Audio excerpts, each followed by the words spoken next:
How do you report a backdoor Roth IRA on a tax return?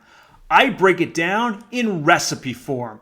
Hi, this is Sean Mullaney, financial planner. Let's get to it. Right, so I have seen it all when it comes to misreporting backdoor Roth IRAs on tax returns. It's complicated, but it's doable. So let's discuss, and the way I like to do it is as a recipe, right? So let's start off with our ingredients. To my mind, we have our dry ingredients and our wet ingredients. All right, what are the dry ingredients? The dry ingredients are the taxpayer and their spouse's Form W-2 and any self-employment retirement contributions, and then any prior year's Form 8606. The Form 8606 is crucial to the backdoor Roth IRA. If you have a prior year 8606 reporting IRA basis, that's going to be needed, right? So those are our dry ingredients. And then we have our wet ingredients. This is where the recipe really takes off. The wet ingredients are two different things. One is the Form 1099-R from your financial institution reporting the Roth conversion step of the backdoor Roth IRA, super important. And then the second one is your Form 5498 reporting a traditional IRA contribution and your end of year balance in any traditional IRAs, SEP IRAs, or simple IRAs. This ingredient typically has a substitute. Usually those 5498s don't get issued until May. So in many cases, you gotta use a substitute ingredient. The substitute ingredient is taxpayer's knowledge and going into the traditional IRA accounts and seeing what was the balance as of year end and what was contributed during the year. Okay, so those are our ingredients for the backdoor Roth IRA on our tax return. Now let's get to the recipe. First, we got to enter our dry ingredients into the tax return software, right? So we put in our W-2 forms, us and our spouse, and we got to get everything in there right, especially box 13.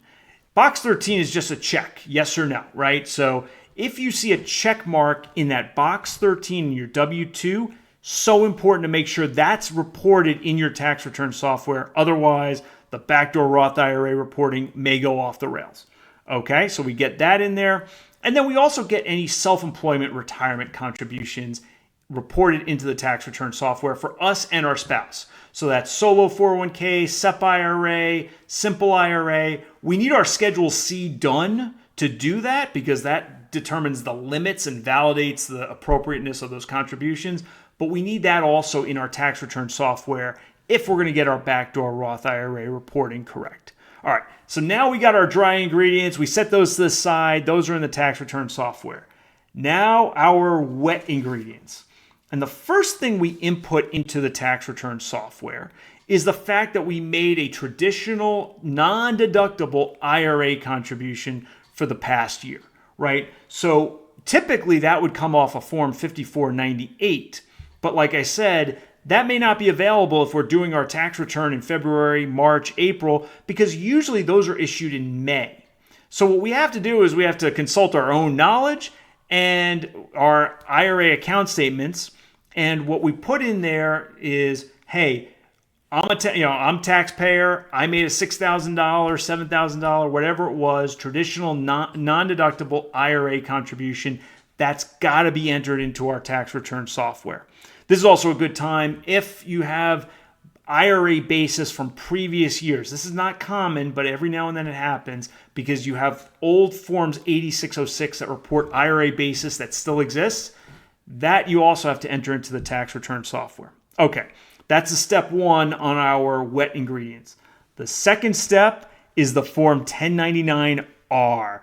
This one is vitally important. Okay, what we need to do is we look at our 1099-R and we see that it says there's a gross distribution and then there's a taxable amount. Both need to be entered into the tax return software. And it freaks people out like, oh, wait a minute, I did a backdoor Roth IRA, but you're saying the gross distribution is the same as the taxable amount. Isn't that a problem?